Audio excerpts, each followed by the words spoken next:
একটু পরে কি তোমাকে কিন্তু সাইলেন্ট এক্সপেল করে দিব। আমি সাইলেন্ট এক্সপেল কি আছে আদৌ জানি না, বাট সাইলেন্ট এক্সপেল সম্পর্কে এখন স্টিল আমরা সবাই কনফিউজ যে আজকে একজন গার্ড এসে বলতে আমাকে কিন্তু সাইলেন্ট এক্সপেল করে দিব। আমাকে বলে নাই, মানে আমার ফ্রেন্ডকে আর কি। আজকে একটু এরকমও করা যায় নাই, মানে পাশের খাতাতে যে একটু এরকম করবো এটা করারও ওয়ে দেয় নাই, এত গার্ড স্ট্রিক্ট ছিল। মানে এরকম যদি গার্ড স্ট্রিক্ট হয় তাহলে হ্যাঁ এক্সাম ইজি ছিল, প্রশ্নপত্র ইজি ছিল ফাইন, বাট যদি একটু এরকম করা না যায় তাহলে তো এক্সাম ভালো হবে না। একটু তো সুযোগ দিবে ভাই, এত বাজে গার্ড আমি কখনো কোনো এক্সাম হলে পাই নাই। আল্লাহ বাঁচাইছে, কোনো মতে সার্ভাইভ করছে। হ্যাঁ আরো অনেক এক্সাম বাকি আছে, দেখা যাক ওগুলাতে কি হয়। করোনা বা যে কোনো ভাইরাসের এগেইনস্টে ফাইট মানি ব্যাকট্রলের লেফট রাইট। একটু দেখার সুযোগ দিলে ভালো হতো মনে হয়, এরকম না। ইটস নট লাইক যে আমরা মানে পুরা দেখে লিখি, এরকম কিছু থাকে না যে কিছু কনফিউশন থাকে। হ্যাঁ ওটা একটু দেখা বা জিজ্ঞেস তো করা যায় না। একটু চোখ যদি এরকম করতে যদি না পারি তাহলে কেমন কি ভাই।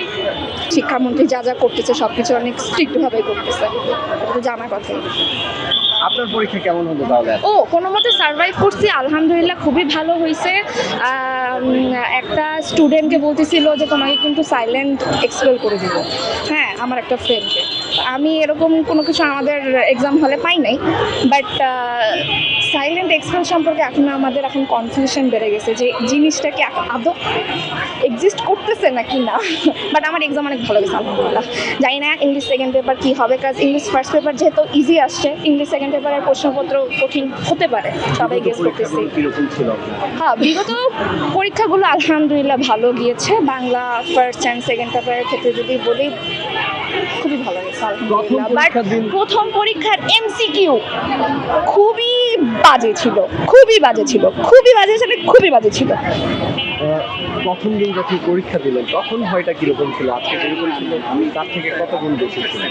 যেহেতু প্রথম এক্সাম সবারই আমার মতো কি বলবো সেম ভয় তো কাজ করবে যে ফার্স্ট বেঞ্চে বসবো নাকি মিডলে বসবো নাকি লাস্ট বেঞ্চে বসবো, এটারও আরেকটা ভয় ছিল। আর এনভায়রনমেন্ট কেমন হবে সব কিছু মিলায় তো ফার্স্ট এক্সামে সবারই ভয় থাকে। তখন কিন্তু ডানে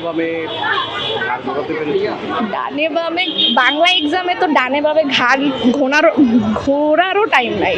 এক সেকেন্ডও বাংলা এক্সামে আমাদের জন্য অনেক মূল্যবান। সো ঘাড় ঘোরার টাইমটা ওরকম থাকলেও আমরা এটা করিনি।